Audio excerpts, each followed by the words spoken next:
한 몇 주 동안 텅 빈 저녁 시간, 텅 빈 자리에서 이렇게 사람을 마주 볼 수 없이 그냥 빈 공간에서 이렇게 녹화를 했었는데, 이 저녁에 또 이렇게 우리 성도님들을 보니까 너무나 좋습니다. 가정에서 비대면으로 예배 드리시는 성도 여러분, 여러분의 심령에도 동일하게 하나님이 함께 하실 줄로 믿습니다.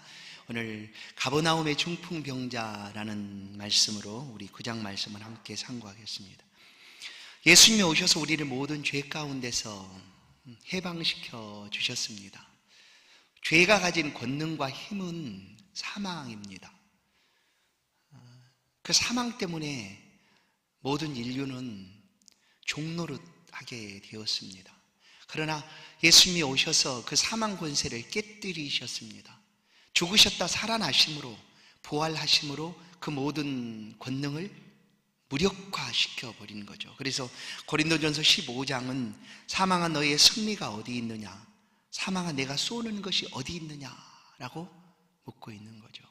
더 이상 사망이 왕노릇할 수 없게 된 것입니다.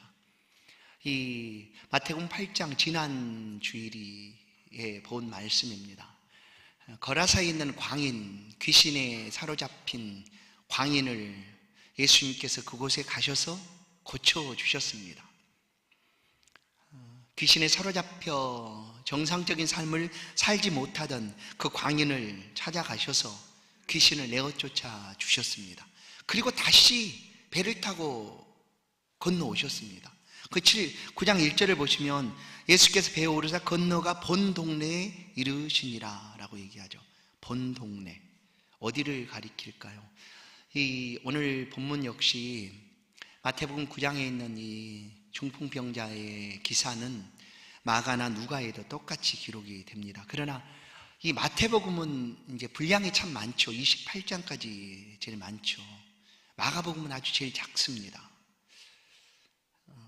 그런데 이제 복음서 중에 마가복음이 제일 먼저 기록된 것으로 알려져 있고, 그런데 그 기록된 마가복음을 이제 참고해서 또 이 저자들이 복음서를 이렇게 기록했을 것입니다. 그런데 이 마태복음은 마가나 누가의 기록보다 좀 압축되어 있습니다. 요약되어 있다는 거죠. 그래서 오늘 말씀을 우리가 보면서 이 마가복음 2장 그리고 누가복음 5장에 기록되어 있는 이 내용도 함께 같이 살펴보도록 하겠습니다. 1절에 본 동네에 오셨다. 어디를 가리킬까? 여기서는 어딘지 알 수가 없습니다. 그러나 마가복음에서는 이곳이 가버나움이었다라는 것을 알려줍니다. 가버나움. 그래서 가버나움의 중풍병자라고 우리가 제목을 붙였습니다. 예수님이 태어나신 곳은 어딜까요? 베들레헴 말구육간입니다. 구육간이죠. 그리고 태어나셔서 예수님은 헤롯 왕의 그 핍박을 피하여 애굽으로 도망을 가게 됩니다. 애굽에 가서 살게 되죠. 그런 다음에 헤롯이 왕이 이제 첫 번째 헤롯 대왕이죠. 그 나중에 또 성경에 등장하고 있는 헤롯은 헤롯 대왕의 아들 헤롯을 말하는 겁니다. 헤롯 대왕이 죽은 다음에 이제 돌아옵니다. 고향으로 갈릴리 나사렛으로 오셔서 그곳에서 아버지 요셉을 도와서 목수로 30년 동안의 삶을 갈릴리 나사렛에서 살게 됩니다. 그런 다음에 공생애를 시작하면서 성령에게 이끌려서 광야로 가셨다가 그곳에서 마귀에게 시험을 받으셨습니다. 그게 공생의 시작을 알리는 말씀이죠. 그리고 그 시험 받으신 이후에 예수님은 옮기십니다. 갈릴리 나사렛에서 어디로 옮기셨는가 하면 가버나움으로 옮기십니다. 마태복음 4장 13절을 보시면 나사렛을 떠나 스불론과 납달리 지경 해변에 있는 가버나움에 가서 사시니, 가버나움으로 옮기셨습니다. 그래서 공생의 기간 동안 예수님은 이 가버나움에 이제 사시는 거하는 거처를 삼고 이제 유대 땅을 이렇게 복음을 전하게 된 것이죠.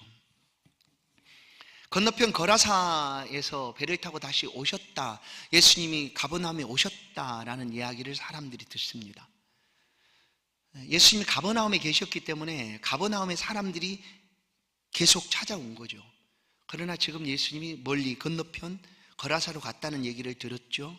다시 왔다는 얘기를 듣고 또 예수님이 기거하는 집으로 사람들이 몰려오게 됩니다. 예수님은 그 집에서 하늘나라의 복음을 전하고 계셨습니다.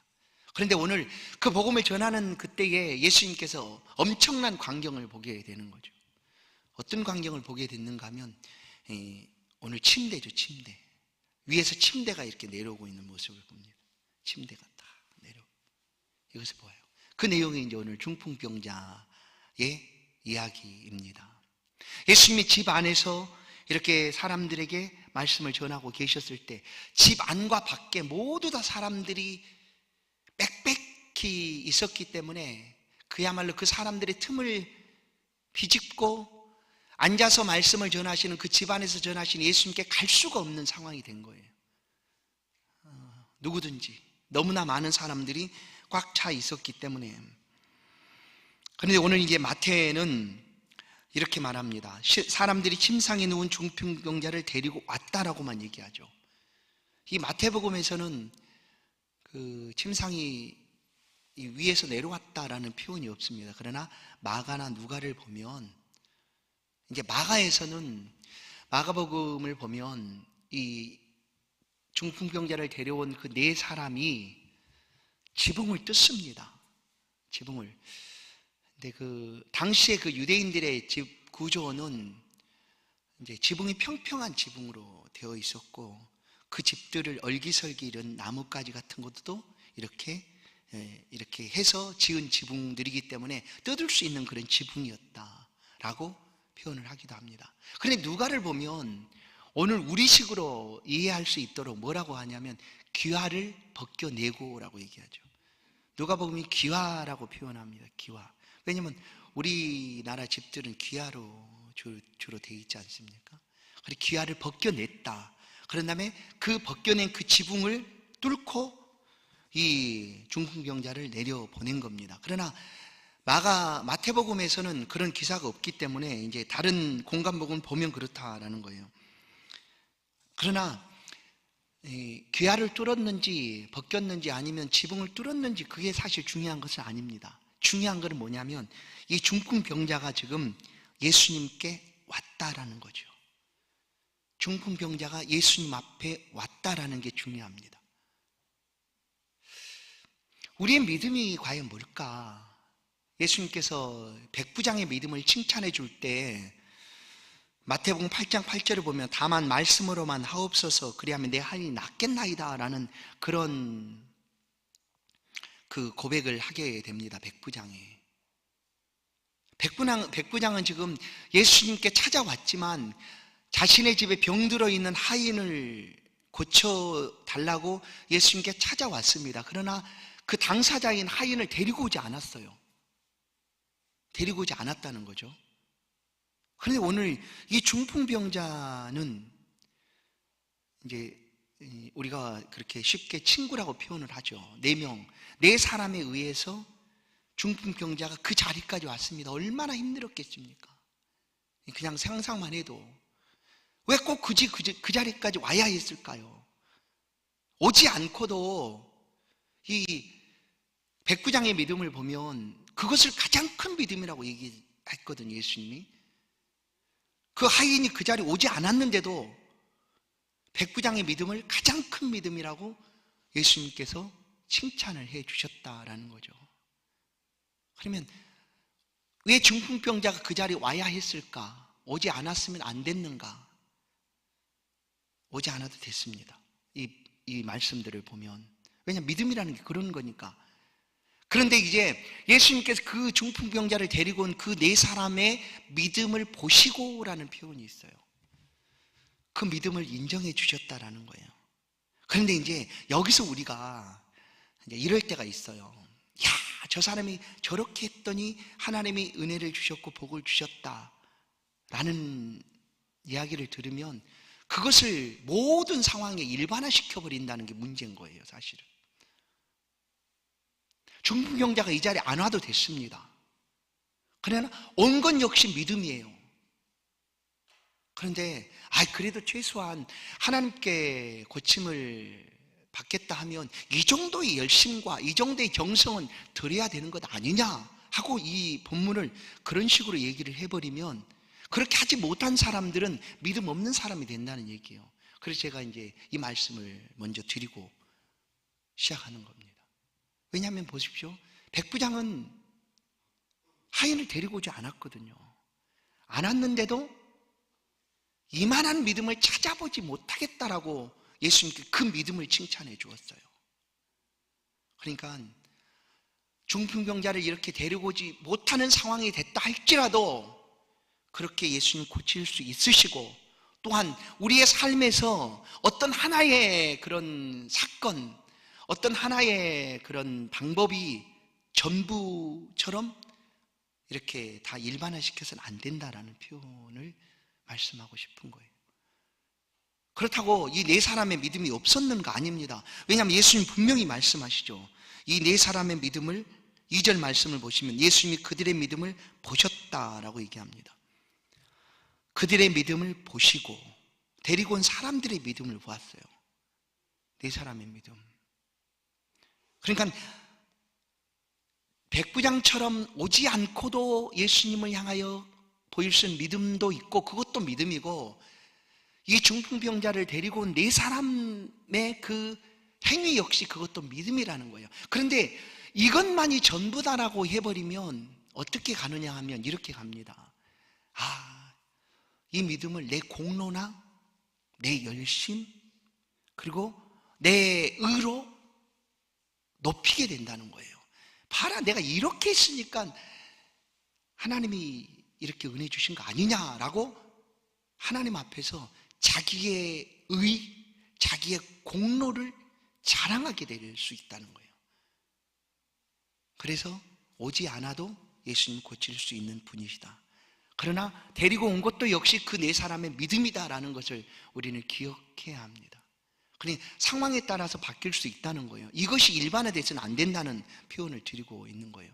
그러면 이 중풍병자가 고침받은 것이 이 네 사람의 믿음이냐 아니면 중풍병자의 믿음이냐, 어떻게 생각하십니까? 이 중풍병자의 믿음은 없었을까요? 분명히 있었습니다. 네 사람의 믿음뿐만 아니라 이 중풍병자도 믿음이 있었습니다. 한번 생각해 보십시오. 누군가에게 이렇게 전할 때 믿음이 없으면 그 사람은 절대로 듣지를 않습니다. 받아들이지 않고 거절하겠죠. 이 중풍병자도 자신이 움직일 수 없는 그런 상황에서 누군가가 와서 야 가자 했을 때 예수님에 대한 믿음이 없다면 그건 올 수가 없는 거죠. 완강히 거부하지 않겠습니까?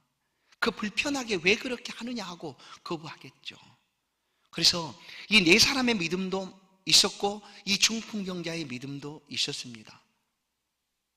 그리고 병고침의 은혜는 당사자가 그 자리에 있지 않아도 백부장의 간구함처럼 그 사람이 은혜를 입을 수 있다는 거예요. 그게 이제 우리가 기도하게 되는 근거가 되는 거죠. 내가 병이 들지 않았어도 누군가를 위해서 우리가 기도할 때가 있지 않습니까? 누군가를 위해서. 그러면 내가 기도한다는 것은 믿음이 있어서 기도합니다. 그럼 그 사람은 어떨까요? 그 사람도 믿음이 있을 수도 있고 없을 수도 있어요. 그러나 믿고 기도하는 사람의 기도를 들으시고 병고침의 역사를 일으키시기도 한다라는 거예요. 그래서 이 중풍병자는 오늘 고침을 받게 되는데 자신의 믿음도 있었을 뿐만 아니라 그를 데려온 네 사람의 믿음도 우리는 있었다라는 사실을 알게 됩니다. 그러나 이제 이 중풍병자를 고쳐준 이 사건이 왜 이제 본문에서 커다란 문제가 되는가 하면, 그 많은 사람들 사이에 누가 있었는가 하면, 뭐 사람들이 많았으니까 엄청나게 많은 사람들이 있었겠죠. 그러나 그 중에 특별히 성경은 이 사람, 두 부류의 사람을 기록을 합니다. 그 사람들 중에 3절을 보면 어떤 서기관들이 속으로 이르되 이 사람이 신성을 모독하도다라고 얘기합니다. 그러나 마태복음은 서기관만 기록하고 있지만 마가나 누가복음에는 서기관 말고 또 한 부류가 있습니다. 바리새인이 있습니다. 바리새인. 여러분, 바리새인과 이 서기관들은 어떤 사람일까요? 그야말로 그 구약 율법에 정통한 사람들이었습니다. 정통한 사람이죠. 그들보다 말씀을 더 잘할 수 있는 사람이 없을 정도로 말씀에 정통한 사람들. 서기관은 매일 하나님의 말씀을 필사하는 사람들입니다. 그 말씀들을 그대로 필사하고 그 말씀들을 기록하는 사람들이죠. 그리고 바리새인들은 하나님 말씀대로 살고 싶었던 사람들이었어요. 그래서 박하와 운양의 11조까지 드렸던, 철저하게 말씀대로 율법대로 살고자 했던 사람들이었죠. 지금 그들이 그 자리에 있었다라는 것은 오늘 이제 중풍병자를 고쳐주는 이 내용 속에서 그들이 시비하고 있는 표현을 우리가 만나게 됩니다. 이 3절을 보시면 속으로 그들이 얘기를 합니다. 속으로. 속마음을 이제 성경은 드러내놓고 있죠. 속으로 얘기해요. 왜냐하면 2절에 예수님께서 이렇게 얘기합니다. 작은 자야 안심하라, 내 죄사함을 받았느니라 라고 얘기해요. 그러면 이 말씀이 왜 병 고치러 온 사람한테 죄사함을 받았다고 얘기할까라고 우리는 생각할 수가 있습니다. 왜 소자야 내 병에서 고침받았다, 내가 나았다라고 말하지 않으시고 왜 죄사함을 받았느니라 라고 말씀을 하고 계실까? 오히려 이것 때문에 서기관과 바리새인들이 마음에 생각하고 있는데, 마가복음 7장 2절은 이렇게 얘기합니다. 사람이 어찌 이렇게 말하는가? 신성 모독이로다. 오직 하나님 한 분 외에 누가 능히 죄를 사하겠느냐? 죄를 사하시는 분은 하나님 한 분 외에 없다라는 것을 다 알고 있습니다. 그래서 유대인들은 매일 그 죄사함을 위하여 제사를 하나님 앞에 드렸습니다. 성전에 나가서 매일 상번제, 아침과 저녁으로도 매일 드리고, 또 안식일이 되면 또 드리고, 끊임없이 제사를 드렸는데, 제사에 드리는 목적이 뭐였는가? 죄사함이었거든요. 죄사함. 피 흘림이 없이는 죄사함이 없다 하시는 말씀이 율법입니다. 그래서 죄사함을 받기 위해서 그들은 매일 성전에 나아가서 끊임없이 죄사함을 위한 피 흘림을 했다라는 거예요. 그런데 지금 감히 바리새인이 알기로는, 서기관들이 알기로는 나사렛 사람 예수로 알고 있는 거죠. 지금 가버나움에 있지만 나사렛 사람, 이 나사렛 사람이라고 부른다는 것은 아주 하대하는 표현입니다.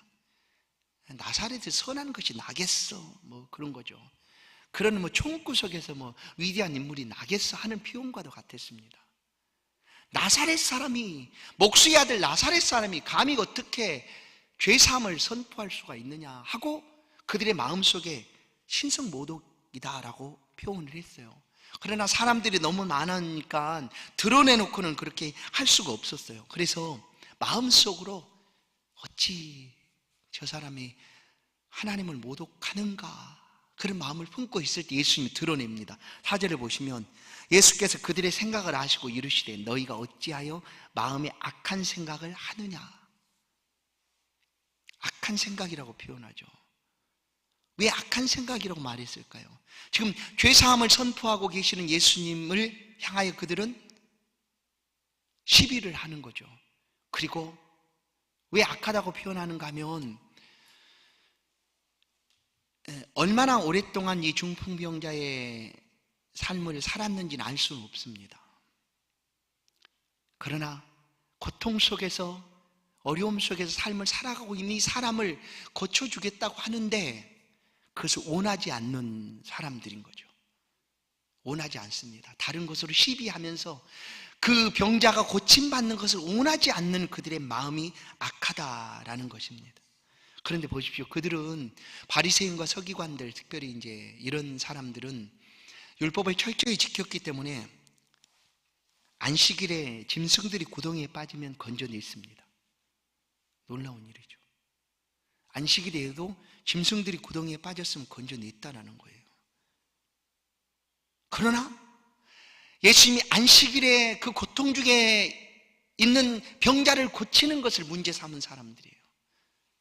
실질적으로 그들의 삶에서는 안식이라고 해도 짐승들이 구덩이에 빠져 있으면 죽지 않도록 건져내거나 음식을 갖다 주었는데,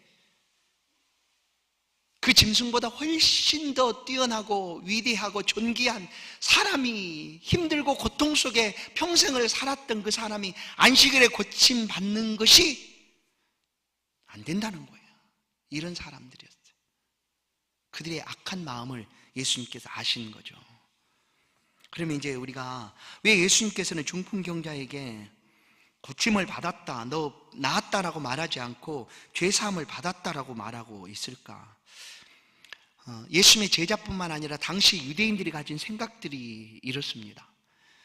요한복음 9장 1절부터 3절을 보시면 예수께서 길을 가실 때에 날 때부터 맹인된 사람을 보셨다. 제자들이 물어 이르되 랍비여, 이 사람이 맹인으로 난 것이 누구의 죄로 인함입니까? 자기이니까 그의 부모입니까? 예수께서 대답하시되 이 사람이나 그 부모의 죄로 인한 것이 아니라 그에게서 하나님이 하시는 일을 나타내고자 하심이라 하시고 실로암 못가에 가서 씻으라 하셔서 그를 고쳐주셨죠. 보십시오. 뭐라고 얘기하느냐면 예수님의 제자까지도 이 사람이 맹인으로 난 것이 자기의 죄입니까? 부모의 죄입니까? 라고 물어요. 그러니까 병든 것이 죄 때문이다라고 연결시키고 있는 거예요. 예수님의 제자들도 그렇게 생각을 했고 당시 유대인들도 그런 생각을 가지고 있었다라는 것입니다. 왜냐하면 병이 있다라는 것은 죄지었다라는 것과 연결이 되어 있었습니다. 그래서 병든 사람을 상종하지 않고 무시하고 뒤로 밀어놓고 이랬던 거죠. 그래서 예수님은 지금 그것을 깨뜨리시는 거예요. 내 죄사함을 받았느니라. 그러자 이제 죄사함을 받았다는 것 때문에 시비를 당하게 되지 않습니까?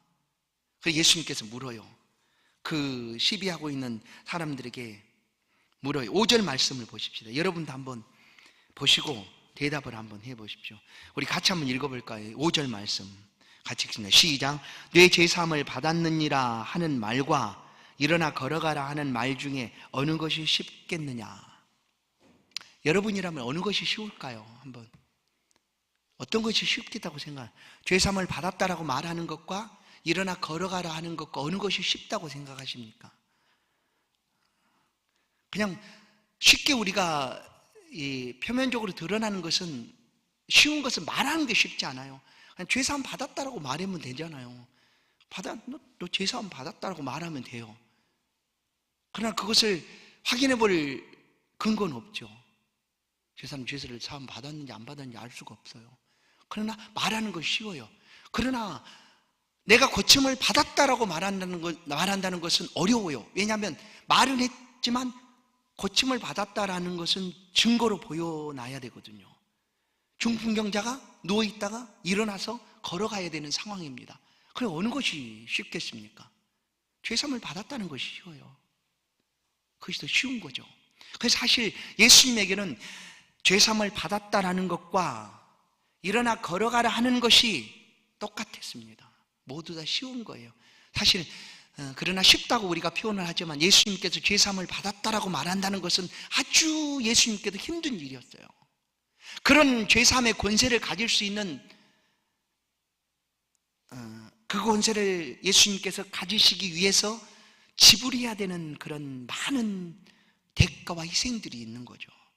뭘까요? 자신의 생명을 주고 메시아로서의 사역을 감당할 때에 죄사함을 선포할 수가 있게 된 거죠.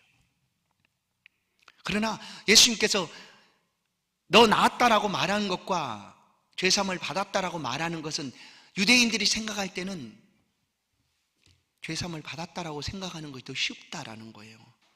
그러나 예수님은 그렇게 말씀하시고 더 어렵다라고 여겨지는 일을 합니다. 죄사함을 받았느니라라고 말을 했죠. 그런 다음에 이제 유대인들에게 이렇게 묻고 나서 6절을 보시면 인자가 세상에서 죄를 사하는 권능이 있는 줄을 너희로 알게 하리라 하시고 중풍경자에 일어나 내 침상을 가지고 집으로 가라 라고 얘기합니다. 만약에 이것이 어려운 일이었기 때문에 이 중풍병자가 말을 했는데 그대로 따르지 않았다 그러면 낭패 아닙니까? 그러나 예수님 이것은 너무나 쉬운 일이었거든요. 왜냐하면 예수님 그런 능력과 권능이 있으신 분이셨습니다. 그리고 오셔서 병든 자를 고쳐주시고 귀신을 내어쫓고 죽은 자를 살려내시는 분이시죠. 그러니까 이거 쉬웠어요. 그러나 유대인들은 그것이 쉽다고 여겼음에도 불구하고 직접 그들의 눈앞에서 그 병자를 고쳐주는 일에 대해서는 그들이 허락지 않았다는 거예요. 왜냐하면 죄사함은 하나님만이 하실 수 있는 것이지 감히 당신이 뭔데 그를 가리켜서 죄사함을 선포할 수가 있는가? 그러니 보십시오. 6절에 보시면 먼저 일어나 걸어가라 말하기 전에 인자가 세상에서 죄를 사하는 권능이 있는 줄을 너희로 알게 하리라. 나는 죄 사하는 권능이 네게 있다 하고 일어나 걸어가라 증거로 그들 가운데 보여주시는 겁니다. 그렇게, 왜냐하면 유대인들은 죄가 사함받기 전에는 나을 수 없다라고 여기는 것 아닙니까? 죄가 사하지 않았으면 그는 나을 수가 없다라고 여기고 있는 거죠. 그런데 예수님께서 죄사함을 선포하시고 그를 고쳐내 주셨습니다. 그렇게 그 중풍병자는 일어나서 집으로 가게 되었다라는 것이죠. 오늘 성도 여러분, 예수님 죄사함의 권세를 가지고 있습니다. 예수님께서 이 권세를 우리 가운데 주셨어요. 허락해 주셨어요. 말씀드린 대로 사망이, 죄가 쏘는 가장 큰 무기는 뭐냐면 사망입니다. 사망. 죄가 가져오는 가장 큰 무기, 죄의 삭은 사망이요. 그리고 인류는 그 죄 가운데서 단 한 사람도 벗어날 수가 없을 그때에 예수님께서 그 죄를 사해 주셨다라는 거예요. 사망을 짓밟으시고 부활로 사망을 짓밟으시고 우리 가운데 죄사함의 은혜를 베풀어 주셨다라는 것입니다. 중풍병자뿐만 아니라 우리 모두는 이 죄사함의 은혜를 받은 사람입니다. 이 병자가 돌아가면서 그 삶 그대로 사람들은 그 모습을 보고 하나님께 영광을 돌렸다라고 표현을 합니다. 성도 여러분, 죄사함을 받고 살아가는 우리의 삶이 그냥 하나님 앞에 영광이 되는 거예요. 그냥 이 모습 이대로 영광이 됩니다. 죄사함의 은혜를 받고 살아가는 우리의 삶 자체가 하나님 앞에 영광 그대로 되는 거예요. 이 중풍병자는 연약한 자리에서 고침받아서 이제 집으로 돌아갈 때 영광이 되었지만 이미 우리는 이 모습 이대로 그냥 죄사함의 은혜를 받고 살아가는 그 삶 자체로 하나님 앞에 영광이 된다라는 사실입니다. 예수님이 오신 것은 마가복음 10장 45절 인자가 온 것은 섬김을 받으려 함이 아니라 도리어 섬기려 하고 자기 목숨을 많은 사람의 대속물로 주려 함이라. 이 대속물로 주심으로 말미암아 죄사함의 권세를 가지셨고 그 죄사함의 권세로 우리를 죄사해 주셨다. 그리고 우리 모두는 이 죄사함의 은혜를 받은 사람입니다. 사랑하는 성도 여러분, 중풍병자는 나아가면서 영광을 그 모습 그대로 올려드린 것처럼 우리도 죄사함의 은혜를 받고 살아가는 우리의 삶 자체가 하나님 앞에 영광이 되는 줄로 믿습니다. 우리의 삶이 하나님을 기쁘시게 할 뿐만 아니라 매일매일의 삶이 하나님 앞에 영광으로 올려지는 그런 복된 삶이 될 수 있기를 간절히 소원합니다. 하나님 감사합니다. 우리 매일매일의 삶이 하나님 앞에 영광이 될 수 있기를 원합니다. 지금 이 시간도 너무나 귀하신 하나님 앞에 우리의 마음과 뜻과 정성을 드리며 예배합니다. 이 모습 이대로 받아주셔서 또 한 주간을 살아가는 삶의 자리에 하나님 은혜가 있게 하시고 우리가 무엇을 행하든지 하나님의 영광을 위하여 할 수 있도록 은총을 베풀어 주옵소서. 우리가 약하고 부족하고 연약합니다. 하지만 다시금 강한 팔로 능한 손으로 우리를 붙잡아 주사 우리 한 주간의 삶이 주 안에서 승리하게 하시고 힘을 얻게 하시고 주님과 함께 더불어 복된 삶을 살아갈 수 있도록 은총을 베풀어 주옵소서. 예수 그리스도의 이름으로 기도하옵나이다. 아멘. 찬송 542장입니다.